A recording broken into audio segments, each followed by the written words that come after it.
We are live. Welcome to Living the Life You Love. Hi, I'm Katherine, your host, and that was Dr. Cooge, our director and co-host opening our live show.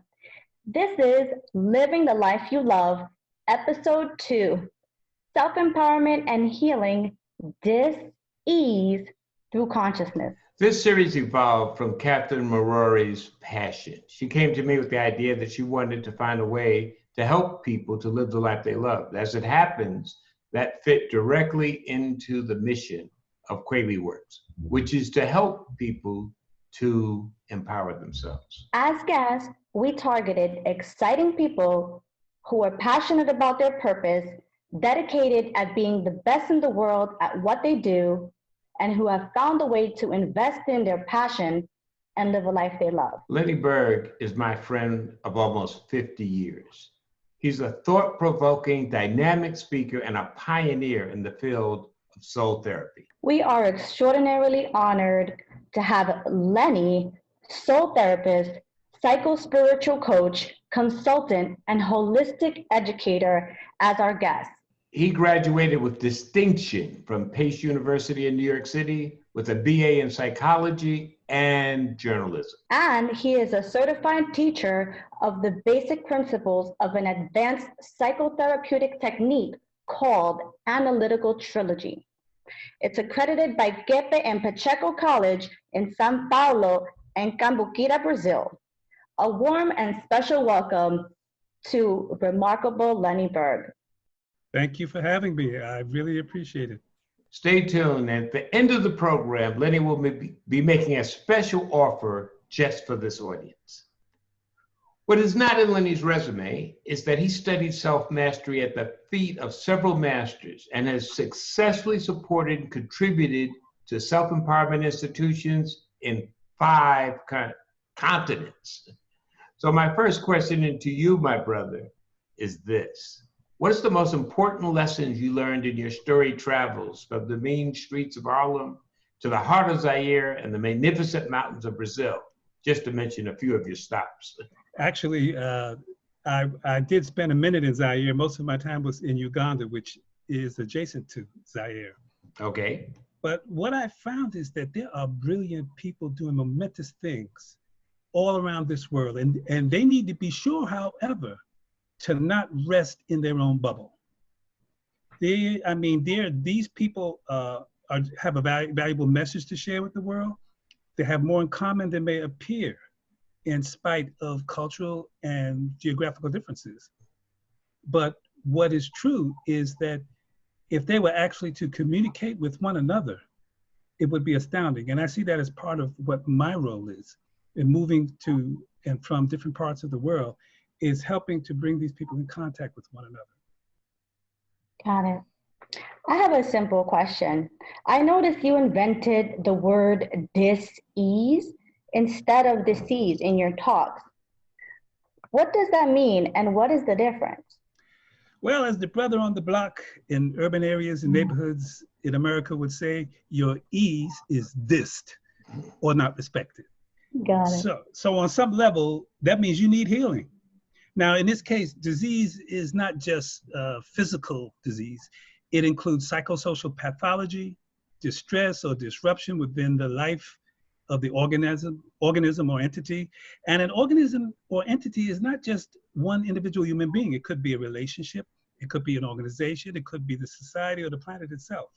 So I think we can all agree that we are in a time of massive dis-ease on this planet. And soul therapy has as its purpose helping to address that and heal that. You are the father of soul therapy. What is this therapeutic technique and how does it help people with what you call disease, pain, and suffering? Well, I think I should start by saying that in 1973, I had a spiritual explosion after my riotous days at NYU trying to be a revolutionary. And so I began a study of spiritual matters. And along the way, met many highly evolved spiritual teachers. And then I decided, I got to make a living. And my passion is therapy. well, how can I make a living at therapy in a way that's consistent with my spiritual beliefs? Mm-hmm. So in enrolling in college and taking an introductory course in psychology, I noticed that they defined it as the study of the mind and human behavior. But if you look up the word root, psych, etymologically, it actually means the animating part of one's being. So I'm saying, well, where's the soul in this psychology? So I began to put together a standardized therapeutic techniques with a knowledge of cosmology and spiritual wisdom, and soul therapy was born. So actually what soul therapy does in terms of a technique, I noticed in my research that a lot of people complained about therapy that they weren't being engaged. The therapist maybe just listened to them, which actually can work dynamically. But I find that in this day and age, people need more than therapy in that fashion. They need coaching. They need education and teaching. And my field is holistic health and spiritual matters. So I engage my clients in what we call a dialectic, a dialogue. And in the process of that dialogue, they begin to become conscious of the underlying patterns that are leading to the dis-ease conditions in their life. And lo and behold, consciousness is your connection to spirit. Spirit is connected to God. God does the healing. I have a slightly tougher question.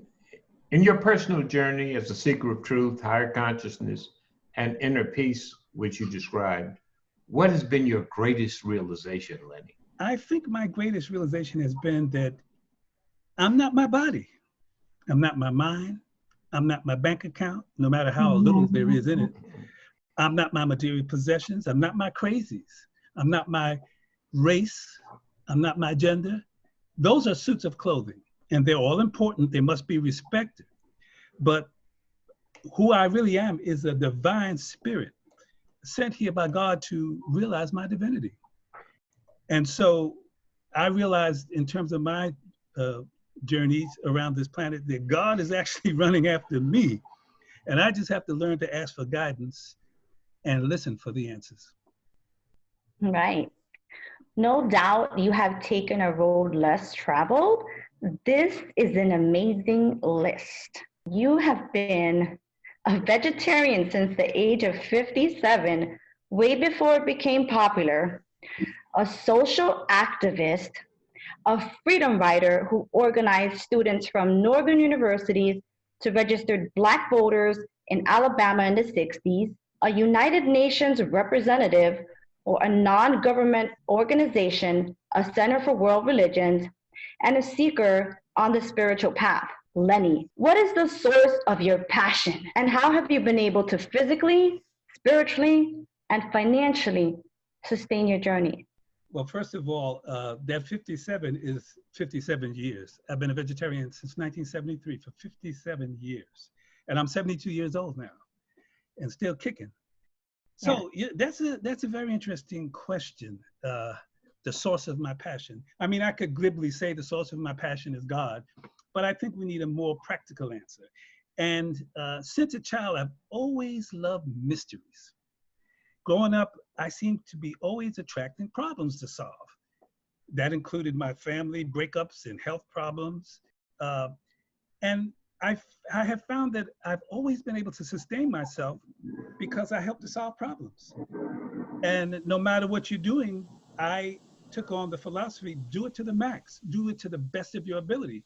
And that, I mean, to give just one quick example, I was going around the world for 10 years doing spiritual work, and I got burnt out, and I did get broke. So I had to take a job in the temp agencies. And one day, Pace University called me.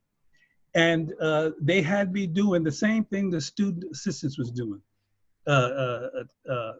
Answering the phone, emptying the garbage, filing.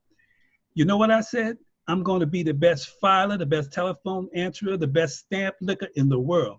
And the first day I was on that job, the executive director said, I don't know who you are, but I'm hiring you. And I eventually moved my way up to administrative position at Pace University. So that's always been my philosophy, and it has to do with this thirst for me to learn. But I also want to mention something else. When I was a young man, I used to carry the golf bags for the rich folks at the country club. And I would find myself waiting under a tree for them to hit the ball. And I would look up into the sky and I would say, you know, if I went to the end of the universe, what's on the other side? And it would kind of blow my mind. So in a way, I've always been a seeker without, intellectually saying I'm a seeker. And as things happened along the way, it brought me into contact with the spiritual path. Now, Lenny, there are 5 key talks that you've developed based on your research, travels, studies, and practice. Would you take no more than a minute to describe each one for our audience and why they're important? The first one being harnessing the healing power of consciousness via soul over mind over body.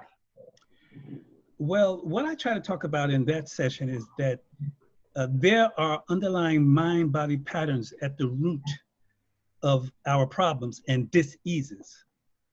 And once we come to realize that the ego and the mind and the body is a good servant, but not a poor, but it's a poor master, then we begin to make progress.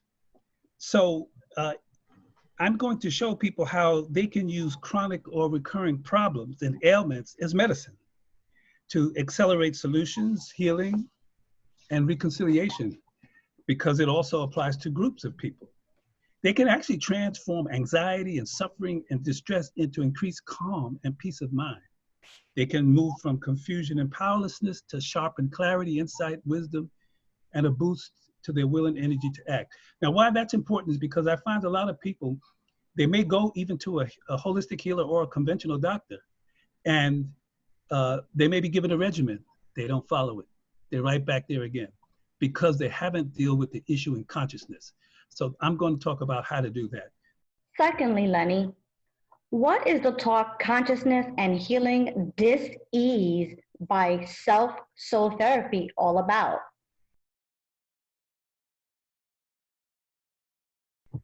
Well, I want to show people how they can begin to practice soul therapy on themselves by learning the step-by-step process of how I do it and how to identify the underlying patterns and the root causes of persistent mind-body problems that are plaguing people. I also want to teach them some of the basic principles of Analytical Trilogy. Analytical Trilogy is one of the most advanced systems of psychotherapy on the planet. It integrates science, philosophy, and metaphysics. And I have to give a good plug to my friends Norberto Keppe and Dr. Keppe Pacheco in Brazil for being pioneers there. So I'm going to talk about some of those basic principles. And also I want to talk about the relationship between the process of going from disease to healing in relationship to the process of creation and the planes of existence and the subtle bodies of man. Everything in this world that happens goes through a certain process of creation. And there are spiritual templates which actually describe that process for you. And I'm going to teach people what they are.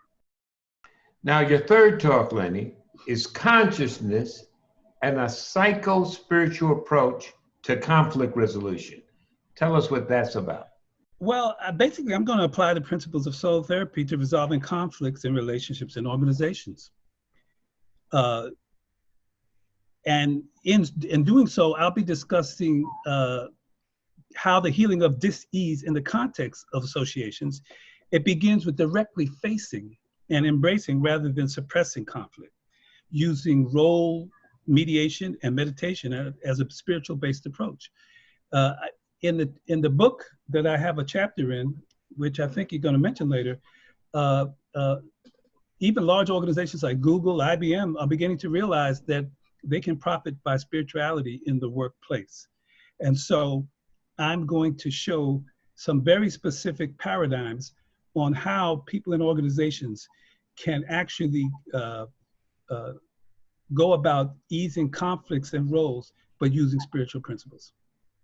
And fourth, you have a talk entitled A Mystical or Spiritual Approach to enlightened planning, writing, and selling.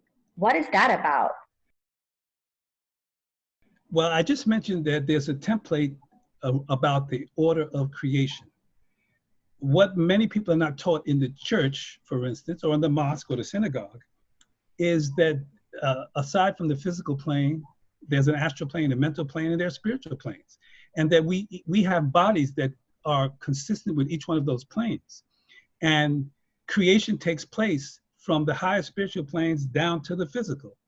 And so that same template is at the bottom of whether you're doing a sales pitch, whether you're writing a proposal, whether you're doing project planning, whether you're writing a thesis.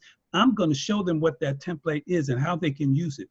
And the beauty of that template is that people will be able to really do two things. Meet the requirements and guidelines that are given to them, because, you know, when you write a proposal, you have to fit into guidelines. But at the same time, draw out of themselves, from their heart and mind, their own inner wisdom, and put the two together, and it's a winning formula. Well, finally, one of the most important talks to me, if one is to have both money and peace, is profit and spirituality. Would you share with us what that's about? Well, there's a scriptural saying, what profiteth a man if he gains the whole world and loses his own soul? One of the things I've been taught by various enlightened beings and spiritual masters is that whether people admit it or not, humanity is suffering. Yeah. And you know people are suffering. I don't care how much money they have and fame and fortune. Look at the diseases of civilization, cancer, diabetes. Look at the strife and the conflict that's going on in the world. I met a man on a cruise once. He was in a wheelchair, and I was at the fitness section, and he was looking and watching, and he said, you know, I'd give up all my millions if I could just walk again. Wow. So again, what people are searching for, I think, is how do I make money and take care of my material needs without compromising my integrity and my ethics? And I'm going to be talking about that. And finally, if it's true, and we know it's true, that the source of life is our spirit, how could you ever suffer completely if you're tuning in and tapping into your spirit, which is the source of it all? I know your practices are non-denominational. Your practices and your talks are non-denominational, and you are a highly spiritual person. What is your perspective on major religions? Well, there's a scriptural saying which says, where two or more gathered in my name, there I am. Spiritual masters say service to man is service to God. And whether we like it or not, the most organized parts of most communities around the world happens to be the church, the synagogue, the temple. And at the same time, many of the wars and conflicts on the planet are conflicts among and between religions. Major religions serve a purpose because they do teach the ethical values. They do bring together people in a social way to interact with one another. But one of the things that I feel is very important to realize is that underlying all religions is an essential unity, unifying principles. Just look at the word religion, relegar, that's Latin. It means bind back, binding the soul back to God. So we all have our own religion, which is the same religion for each one of us. This human body is the temple, it's the church, it's the mosque, it's the gurdwara, it's the synagogue. And all of your scriptures tell man, go within, enter into the kingdom inside. And so what we try to teach people at a Center for the World Religions, an NGO that I was a part of, is that you don't have to leave your religion, just go deeper, go into the scriptures, go into the basic principles of it and meditate. Because my masters tell me that all of your scriptures are really at the core, the descriptions and principles of their spiritual journeys. And you should do your own spiritual journey and then compare notes with them and with each other. And then maybe we could have some peace on this planet, one person at a time. We spoke with several people who know or have benefited from your work, Lenny. Here's a sampling of what they had to say. Greetings, I'm Kamal Kokai. I'm a practicing physician on the East Coast and the West Coast, but I'm originally from New York. My profession is holistic, or what I'm really calling multidimensional medicine. I am impressed by Lenny both as a person and the fact that he has developed and cultivated a therapy system, a soul therapy system that really works with people just at a deeper level, or what we would say the level of consciousness. He's had exposure to many different cultures and spiritual masters. So he kind of brings that certain level of understanding to that work.